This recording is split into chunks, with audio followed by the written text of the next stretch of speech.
72 সংখ্যাটিতে কটি ভাজক আছে? এটি কিন্তু প্রায়ই পরীক্ষায় আসে। তাহলে এটা কিভাবে করব? ভাজক সংখ্যা সহজে বের করব। গুণ করে বের করতে করতে আমাদের অনেক সময় লেগে যায়। তাহলে আমরা দেখো আগে 2 দেয়, 3 দোকানে 6, 6 দোকানে মানে 36, দোকানে 72, ঘরে 2 দিয়ে ভাগ করলে 18 দোকানে 36, আবার 2 দিয়ে করলে 9 দোকানে 18, আবার 2 দিয়ে ভাগ করলে 2 দিয়ে যায় না, 3 দেয়, 3 তিরিকে 9। তাহলে আমরা দেখো এখানে জোড় কয়টা আছে? জোড় 2টা আছে, তার মানে 1 2 স্কোয়ার লিখতে পারি না।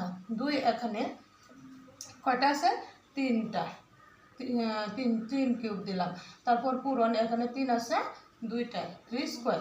তাহলে আমরা এই স্কোয়ারে মানে পাওয়ারের সাথে 1 যোগ করে দেবো। তাহলে 2 এর উপরে পাওয়ার কত আছে?